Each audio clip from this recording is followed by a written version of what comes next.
ধান আমাদের বাঙালি জাতির প্রধান খাদ্যশস্য। আর এই ধানের হাত ধরেই বাংলাদেশে ঘটেছে এক কৃষি বিপ্লবের, যার নাম ইরি ধান।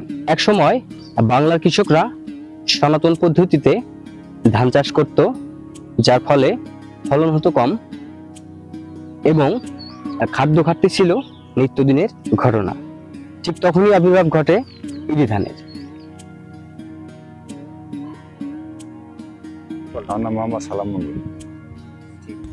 ফলন এই শতকে 6 ধারা 1 মণ এরকম আসে। আমনের থেকে তুলনামূলকভাবে কি ইরি ধানের ফলন বেশি হয়? এই ধানের ফলন একটু বেশি হয়। আমনের 4 ধারা 5 ধারা এরকম আসে, এর বেশি একটু আসে। শতকে মনে আসে না, আমাদের জমি 1 খন্ড জমি এলে হিরা ধান গেলে মনে আসে। আর মেলা প্রকার ধান তো আছে, কিন্তু এখন বেশিরভাগ চলতেছে যে সফলতা, আবার এই যে সরু, আবার ধরেন এই যে সেগুন ধান, এটা কিন্তু সেগুন ধান, হ্যাঁ 90, হ্যাঁ 52, মেলা প্রকার ধান আছে।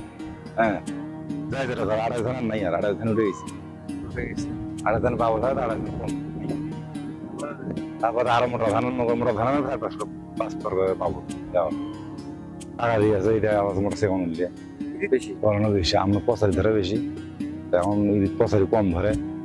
তারপরে মনে করো উৎপত্তি খারাপ বেশি, আমরা তো উৎপত্তি দেয় কম। হ্যাঁ ইরি ধান বেশি হয়, ইরি ধান বেশি হয়। ধান বেশি। এটা শুরু এটা, সুরভি আর আমাদের জমি জিলা আছে সবগুলি সফলতা। আর যে ধান আছে বঙ্গবন্ধু, প্রায় 2 একরের মতো হবে। ইরি হলো একটি উচ্চ ফলনশীল ধান, যা 1960-এর দশকে আন্তর্জাতিক ধান গবেষণা ইনস্টিটিউট ইরি এই ধানের জাত উদ্ভাবন করেন। ইরি ধানের বিশেষত্ব হলো এটি কম সময়ে বেশি ফলন দেয় এবং এটির রোগবালাই প্রতিরোধ ক্ষমতা অনেক বেশি। বাংলাদেশে ইরি ধানের চাষ শুরু হয় 1977-এর দশকে। ধীরে ধীরে এই ধান কৃষকের মধ্যে অনেক জনপ্রিয় হয়ে ওঠে। ইরি ধানের কল্যাণে বাংলাদেশ খাদ্যে স্বয়ংসম্পূর্ণতা অর্জন করেছে, কমেছে দারিদ্র্য। ইরি ধান শুধু ফলনই বাড়ায়নি, সেই সাথে কৃষিতে উন্নত প্রযুক্তির ব্যবহারেও উৎসাহিত করেছে।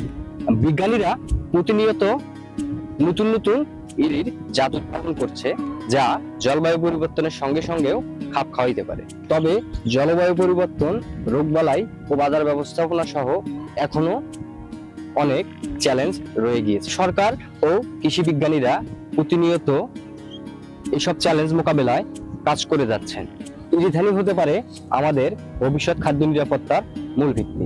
ইরি ধান আমাদের কৃষি বিপ্লবের প্রতীক। এই ধান দিয়েছে আমাদের সমৃদ্ধি এবং জুগিয়েছে আমাদের আত্মবিশ্বাস। আসুন আমরা সবাই মিলে এই ধারা অব্যাহত রাখি। ধন্যবাদ।